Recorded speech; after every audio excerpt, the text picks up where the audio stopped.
जैन साथियों, स्वागत है आप सभी का एक बार फिर से। उम्मीद है दोस्तों आप सभी बेहतरीन होंगे। आप सभी को पता है हम लोग लगातार प्रैक्टिस सेट के माध्यम से यूपी पुलिस की तैयारी करते हैं। एग्जाम के लिए जीके जिसके 38 प्रश्न हर बार लेकर आता हूं। प्रैक्टिस सेट आज का 9 होने वाला है और फिर से इसमें बेहतरीन क्वेश्चन हम लोग करने वाले हैं। ठीक है, तो बिना देरी के शुरुआत करते हैं आज के क्वेश्चनों की। उम्मीद है आप सभी को क्वेश्चन पसंद आएंगे। पूरे के क्वेश्चन देखिए, 38 प्रश्नों में से आपका स्कोर कितना रहता है लास्ट में हमें ज़रूर बताएंगे।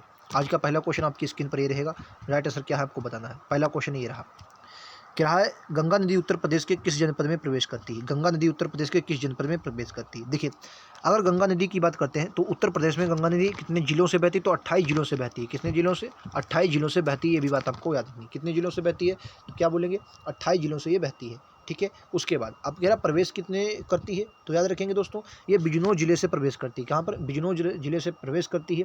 ठीक है, और इसके नदी के किनारे बहुत से जिले हमारे स्थित हैं। ठीक है, अच्छा, उसके बाद एक क्वेश्चन और भी पूछा जाता है कि भारत सरकार ने इसे गंगा नदी को राष्ट्रीय नदी कब घोषित किया। तो याद रखेंगे 2008 में। कब दोस्तों? 2008 में गंगा नदी को राष्ट्रीय नदी भी घोषित किया गया है। ये भी बात आप सभी को याद नहीं। कौन सी राष्ट्रीय नदी घोषित किया गया 2008 में। ठीक, नेक्स्ट क्वेश्चन। क्वेश्चन कह रहा है विजय सागर पश्चिम बिहार निम्नलिखित में से उत्तर प्रदेश के किस जिले में है। विजय सागर पश्चिम बिहार, तो विजय सागर पश्चिम बिहार की बात करता हूँ, ये उत्तर प्रदेश के महोबा में स्थित है। कहाँ पर? महोबा में। Right answer option number A होगा। ये महोबा में स्थित है, याद रखेंगे। और यहाँ पर एक विजय सागर झील भी पड़ती है, वो भी आपको रटी होनी चाहिए। नेक्स्ट क्वेश्चन, उत्तर प्रदेश में लाल मिट्टी मुख्यतः कहाँ पर पाई जाती है। तो लाल मिट्टी के बारे में पूछा जाए तो लाल मिट्टी याद रखेंगे, ये दोस्तों आपका मिर्जापुर हो गया, झांसी हो गया, ये आपके उस क्षेत्र में पाई जाती है। Option number C right answer होगा। ठीक है, मिर्जापुर, झांसी, सोनभद्र, चंदौली, ये उस क्षेत्र में, चंदौली वाले क्षेत्र में पाई जाती है। ठीक है, नेक्स्ट क्वेश्चन।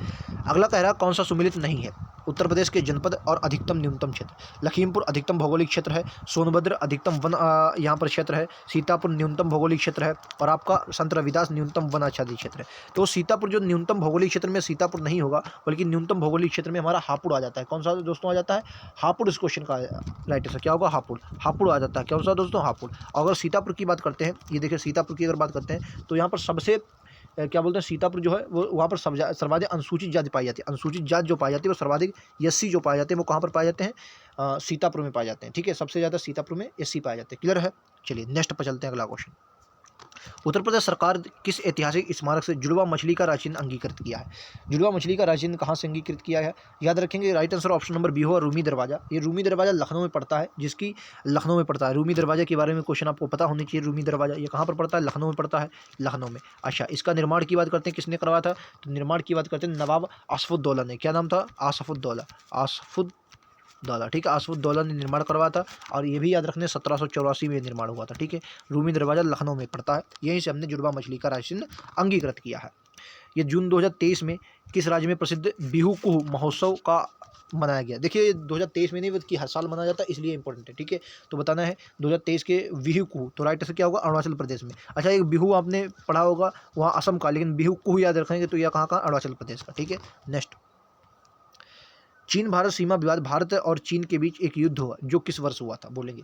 चीन जो सीमा विवाद भारत में है, भारत और चीन के बीच युद्ध हुआ था, 1962 की बात है। कब की? 1962 में हुआ था, याद रखिए 1962 में हुआ था।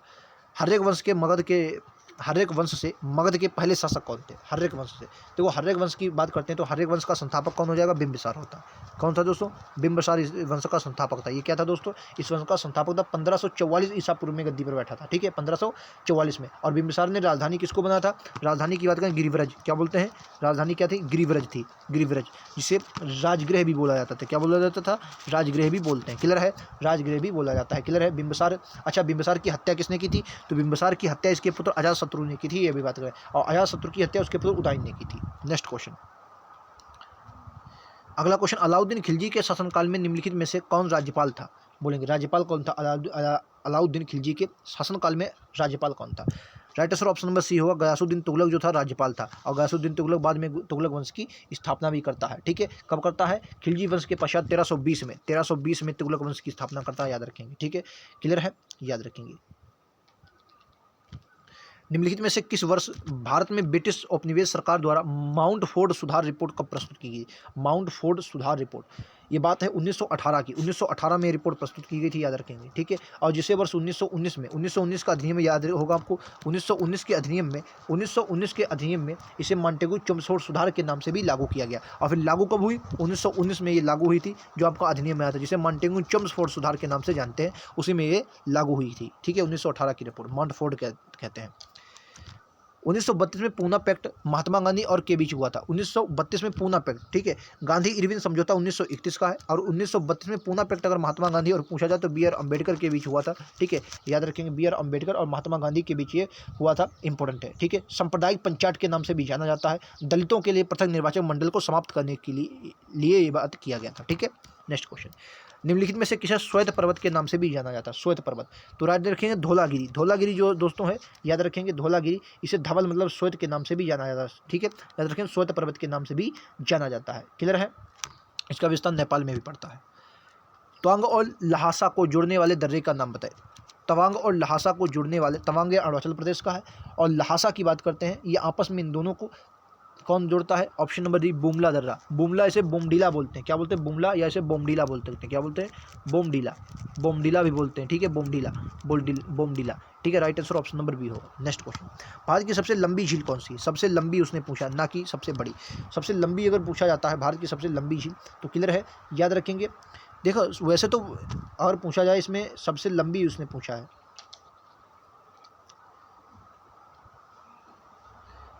भारत की सबसे लंबी झील, right answer option number D होगा, वेम्बनाड झील। ये कहाँ पर है? बहुत लंबी, सबसे लंबी वेम्बनाड झील है, ठीक है। और ये केरल में पड़ती है। वेम्बनाड झील कहाँ पड़ती है? केरल में, ठीक है, केरल में पड़ती है, क्लियर है। नेक्स्ट क्वेश्चन, गंगा नदी और सिंधु नदी जल के बीच कौन सा क्षेत्र जो जल क्षेत्र को पृथक करता है? गंगा नदी और सिंधु नदी के बीच कौन सा क्षेत्र है जो जल क्षेत्र, मतलब गंगा नदी के और सिंधु नदी के जल क्षेत्र को पृथक करता है? Right answer option number D होगा, अम्बाला शहर है। ऑप्शन नंबर डी, कौन सा शहर? अम्बाला। अम्बाला शहर है जो इनके बीच जो सीमा है उसको पृथक करता है। अगला क्वेश्चन, दामोदर वैली कॉर्पोरेशन क्या है? Damodar valley, Damodar valley corporation क्या है बताना है। दामोदर घाटी निगम 1948 के तहत स्थापित किया गया था। तो एक संवैधानिक निकाय दामोदर वैली कॉर्पोरेशन क्या है दोस्तों? संवैधानिक निकाय। Right answer option number A होगा। और दामोदर नदी घाटी परियोजना भी आपने पढ़ी होगी, ठीक है। संविधान सभा का 10वां अधिवेशन कब आयोजित किया गया था? संविधान सभा के बारे में आपको बताओ, 1946 में कैबिनेट मिशन जब आया था उसी की सिफारिश पर इसकी स्थापना हुई थी और संविधान सभा के द्वारा ये हमारा संविधान बनाया गया था। इसकी कुल अगर बैठकों की बात करते हैं, कुल बैठकें पूछी जाए या कुल अधिवेशन, अधिवेशन और बैठक एक ही बात है। अधिवेशन कितने हुए अगर पूछे जाते तो कुल 12 हुए थे। कितने? कुल 12 हुए थे, याद रखें, कुल 12 हुए थे, जिनमें से 10वां अगर पूछा जाता है तो 6 से 17 अक्टूबर 1949 को 10वां हुआ था, ठीक है। 6 से 17 अक्टूबर के बीच हुआ। और पहला तो आप सभी को पता है 9 दिसंबर 1946, 9 दिसंबर 1946 को हुआ था पहला। 9 दिसंबर 1946 को पहला हुआ था, याद रखेंगे। कुल 12 बैठकें बुलाई गई थी।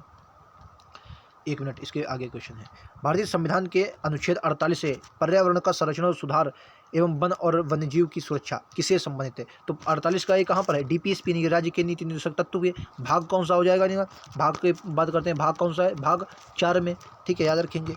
कहाँ पर है? राज्य के नीति निर्देशक सिद्धांत में, ठीक है। इसे भाग 4 और अनुच्छेद पूछा है 36 से 51, अनुच्छेद 36 से 51 तक इनकी चर्चा की गई है, याद होना चाहिए आपको। नेक्स्ट क्वेश्चन, लोकसभा में किसी विशेष दिन पर चर्चा के लिए स्वीकृत मौखिक उत्तरों के लिए तारांकित प्रश्नों की अधिकतम संख्या कितनी होती है? तारांकित प्रश्न आपको पता होगा, तारांकित प्रश्न जो होते हैं वो कितनी अधिकतम आप पूछ सकते हो? अधिकतम संख्या इनकी 20 होती है। आप अधिकतम 20 संख्या 20 जो होते हैं वो तारांकित, अधिकतम तारांकित जो होते हैं 20 प्रश्न आप पूछ सकते हैं, क्लियर है? अच्छा, क्लियर है। चलिए नेक्स्ट पर चलते हैं। विधान परिषद की सदस्यता के लिए न्यूनतम आयु कितनी है? विधान परिषद उसने पूछा, 6 विधान परिषद की बात करते हैं तो विधान परिषद की अगर बात करते हैं तो अनुच्छेद की बात करें, अनुच्छेद 169 में इसकी विधान परिषद की बात की गई। 6 राज्यों में वर्तमान में है, अधिकतम आयु 30 वर्ष होनी चाहिए। कितनी? जितनी राज्यसभा की उतनी ही विधानसभा की। राज्यसभा की भी कितनी है? 20 वर्ष है। संविधान में निम्नलिखित में से किसके बारे में उपबंध नहीं? निर्वाचन आयोग है, लोक सेवा आयोग, वित्त आयोग, योजना आयोग। तो ये संविधान के बारे में पूछा जाए, योजना आयोग जो है ये गैर संवैधानिक निकाय है। योजना आयोग के बारे में निर्वाचन आयोग 324 में, लोक सेवा आयोग भी है और वित्त आयोग 280 में भी है, ठीक है, और 315 लोक सेवा आयोग। लेकिन अब उसने पूछा योजना आयोग, तो योजना आयोग कैसा है? गैर सरकारी संगठन है, जिसकी स्थापना कब हुई थी? 1950 में इसकी स्थापना हुई थी, 1950 में। और 2015 में इसका नाम बदल कर क्या कर दिया गया? नीति आयोग। 2015 में इसका नाम बदल कर क्या कर दिया गया? नीति आयोग कर दिया गया, नीति आयोग कर दिया गया, क्लियर है? उम्मीद आप लोगों को समझ में आ गया होगा। नेक्स्ट पर चलते हैं। भारत के संविधान के किस संशोधन में टैक्सेस ऑन सर्विस नाम संघ की सूची का एक नया विषय जोड़ा गया। टैक्सेस ऑन सर्विस नाम जो सा संघ सूची में एक नया विषय जोड़ा किस संविधान संशोधन के द्वारा, आपको बताना है। तो 88वें संविधान संशोधन के द्वारा 7वीं अनुसूची में, जो संघ सूची थी 7वीं, 88वें संविधान संशोधन के द्वारा इसे जोड़ा गया संघ सूची में। याद रखें, टैक्सेस ऑन सर्विस कहा जाता है, ठीक है, इंपॉर्टेंट है। अगला क्वेश्चन, नियंत्रक एवं महालेखा परीक्षक प्राथमिक रूप से संसद के निम्नलिखित में से किस समिति से जुड़ा होता है। नियंत्रक एवं महालेखा परीक्षक की बात करते हैं, अनुच्छेद 148 में इसके पद की बात करते हैं, 665 इसका होता है। वैसे तो ये प्रधानमंत्री के, राष्ट्रपति इसकी नियुक्ति करता है। राष्ट्रपति कौन करता है नियुक्ति की बात करते हैं, तो राष्ट्रपति इसकी नियुक्ति करता है। ये भी बात आप सभी को याद रखनी है, ठीक है। अच्छा, पूछा किस समिति से जुड़ा होता है, तो सबसे इंपॉर्टेंट लोक लेखा समिति, लोक लेखा समिति से जुड़ा होता है। लोक लेखा समिति और नियंत्रक एवं महालेखा परीक्षक, इन दोनों की बहुत साठगांठ होती है। इन दोनों ये मित्र, लोक लेखा समिति का इसे गाइडर, मित्र और मार्गदर्शक के रूप में भी जाना जाता है। नेक्स्ट क्वेश्चन, छोटे किसान और मौसमी मजदूर जैसे लोग जो नियमित रूप से गरीबी दायरे के अंतर्गत अंदर और बाहर होते रहते हैं, उन्हें के रूप में वर्गीकृत किया जाता है। उन्हें कौन सी गरीबी के अंतर्गत लाया जाता है, उन्हें दोस्तों बिलोडन गरीबी बोलते हैं। कौन सी गरीबी बोलते हैं, उसे बिलोडन गरीबी बोला जाता है। सी राइट आंसर होगा, मतलब जो गरीबी के अंदर आ जाते हैं और कभी बाहर चले जाते हैं, तो उन्हें बिलोडन गरीबी बोला जाता है। नेक्स्ट क्वेश्चन, वह दर जिस पर आरबीआई वाणिज्यिक बैंकों को अल्प अवधि के लिए उधार देती है। एक होती है अल्प अवधि, एक होती है लंबी अवधि। तो अल्प अवधि के लिए जब उधार देती है उसे रेपो रेट दर बोला जाता है। क्या बोलते हैं, रेपो रेट दर। और जब अधिक अवधि के लिए दिया जाता है उसे बैंक दर बोलते हैं। अधिक अवधि के लिए जो दिया जाता है उसे बैंक दर। रिवर्स रेपो रेट क्या होता है, जब अल्प अवधि के लिए जब आरबीआई क्या होता है, वाणिज्यिक बैंकों से पैसा लेता है, उसे रिवर्स रेपो रेट दर बोला जाता है। क्लियर है, आप सभी को याद रखना है। बड़े वाणिज्यिक बैंकों का राष्ट्रीयकरण कब हुआ। बड़े वाणिज्यिक बैंकों का राष्ट्रीयकरण, देखो राष्ट्रीयकरण जो हुआ वो 2-3 चरणों में हुआ, 2 चरणों में हुआ, ठीक है। तो सबसे पहले अगर बात करते हैं क्या बोलते हैं राष्ट्रीयकरण की बात, तो सबसे पहले 1969 में हुआ था, कितनी 14 बैंकों का। और फिर उसके बाद 1980 में हुआ था, कितनी 6 अन्य बैंकों का हुआ था। तो 2 चरण बहुत फेमस है, याद रखेंगे, ठीक है। क्लियर है, चलिए। भारत में सार्वजनिक वितरण प्रणाली पीडीएस के बारे में असत्य कथन पहचानिए। कौन सा कथन असत्य है, बताना है पीडीएस के बारे में। तो गरीबी रेखा से नीचे जीवन यापन करने वाले लोगों को रियायती मूल्य पर खाद्यान्न मिलता है। 1957 से पीडीएस लक्षित उपभोक्ता के लिए टीपीडीएस बन गया। पीडीएस की परिकल्पना 1967 में उपभोक्ताओं की सहायता के लिए मूल्य समर्थन कार्यक्रम के रूप में की गई। देश में पीडीएस को 2007 में बंद कर दिया गया। क्वेश्चन का राइट आंसर कौन सा बारे में असत्य है, बताना है। क्वेश्चन का राइट आंसर क्या है, ऑप्शन नंबर डी, ये गलत है। 2007 में बंद कर दिया, ये बात आपकी क्या है, गलत है। बाकी सभी सही है, ठीक है, ये आपकी गलत है। क्लियर है, ये वर्तमान में क्या चल रही है, तो वर्तमान में भी चल रही, इसे बंद भी नहीं किया गया, याद रखेंगे। नेक्स्ट क्वेश्चन, पीएमजीवाई का पूर्ण रूप क्या है। पीएमजीवाई का पूर्ण रूप क्या है, तो इसका नाम प्रधानमंत्री ग्रामोदय योजना हो जाए। क्या बोलते हैं, Pradhan Mantri Gramodaya Yojana. Right answer option number B होगा, ठीक है। इसके अंतर्गत मिड डे मील, समेकित बाल विकास कार्यक्रम और किशोरी शक्ति योजना भी चलाई जा रही। 12वीं पंचवर्षीय योजना का कार्यकाल क्या है। एक योजना आपके एग्जाम में पूछी जाएगी, हो सकता है। तो 12वीं पंचवर्षीय योजना अगर पूछी जाए तो इसका कार्यकाल 2012 से 2007 तक था। कब का, 2012 से 2017 तक था, याद रखिए 2017 तक था, 2017 तक था। और 2015 में योजना आयोग का नाम बदलकर 2017 में योजना आयोग का नाम बदलकर नीति आयोग कर दिया। इसका आपसे लक्ष्य भी पूछा जाता है, तो लक्ष्य इसका इंपॉर्टेंट है, याद रखेंगे। लक्ष्य अगर पूछा जाता है तो क्या बोलेंगे, त्वरित, क्या बोलेंगे दोस्तों, त्वरित एवं संपोषणी अधिक समावेशी विकास, मतलब जल्द से विकास करना। राइट आंसर याद रखेंगे, ठीक है। अगला, प्रसिद्ध संपादक, कवित्री, विदुषी और लेखिका इंदिरा गोस्वामी को कौन सी भाषा के लिए ज्ञानपीठ पुरस्कार दिया गया। कौन सी भाषा के लिए उनको ज्ञानपीठ पुरस्कार दिया गया था, तो याद रखेंगे ये असमिया भाषा से संबंधित है। कौन सी भाषा है, असमिया भाषा से संबंधित है। इनको 36वां ज्ञानपीठ मिला था। कौन सा 36वां, इंपॉर्टेंट ये नहीं 36वां मिला, लेकिन याद रखेंगे ये असमिया भाषा से संबंधित है। किस भाषा से दोस्तों संबंधित है, असमिया भाषा से संबंधित है, याद रखेंगे। सन अगर पूछ लिया जाए तो सन 2000 में इनको भी दिया गया था, ठीक है। नेक्स्ट क्वेश्चन, एकवर्थ लुईस स्टर्न विधि निम्नलिखित में से किस खेल से संबंधित है। एकवर्थ लुई स्टर्न विधि निम्नलिखित में से किस खेल से संबंधित है। एकवर्थ लुई स्टर्न विधि किस खेल से संबंधित है। Right answer option number D होगा, ये क्रिकेट से संबंधित है। क्रिकेट, ऑप्शन नंबर डी होगा, क्रिकेट से संबंधित है। नेक्स्ट क्वेश्चन, लघुगणक का आविष्कार किसने किया।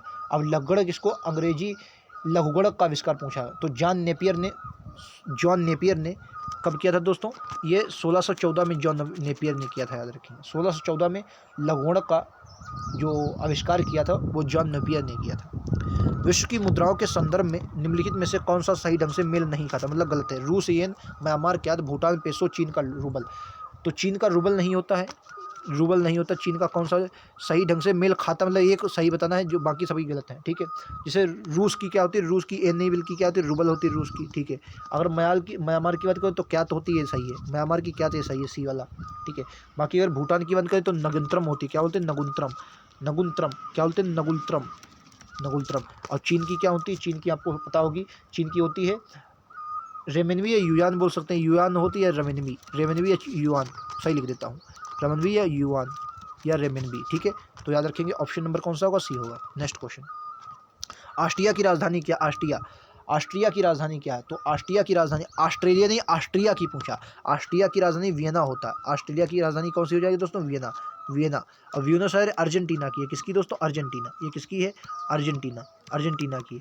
रोम किसकी है, रोम, रोम बहुत है इटली की, इटली की किसकी, इटली की क्या है, रोम है, इटली, इटली की रोम है। डब्लिन, डब्लिन है आयरलैंड की, किसकी दोस्तों, आयरलैंड, आयरलैंड की पूछा जाए तो क्या बोलेंगे, आयरलैंड की डब्लिन है, ठीक है। मिस्मोमीटर नहीं, सिस्मोमीटर का आविष्कार किसके द्वारा किया गया, सिस्मोमीटर, तो right answer option number B होगा, लुइगी पाल्मियर के द्वारा किया गया, जो भूकंप मापता है। सिस्मोमीटर क्या मापता है, भूकंप मापी यंत्र होता है, लुइगी पाल्मिeri के द्वारा इसका आविष्कार किया गया था, याद रखेंगे। अगला क्वेश्चन, यहीं तक हमारे क्वेश्चन थे, उम्मीद है आप सभी को पसंद आएंगे। 38 के 38 बेहतरीन क्वेश्चन हमने इस वीडियो में किए हैं। क्वेश्चन कैसे लगे कमेंट सेक्शन में जरूर बताएं। वीडियो पसंद आए तो लाइक से सब्सक्राइब कर ले, ताकि लगातार आपको ऐसे क्वेश्चन मिलते रहें। मिलते हैं अगले वीडियो में, आज के लिए इतना ही, धन्यवाद दोस्तों, जय हिंद, जय भारत।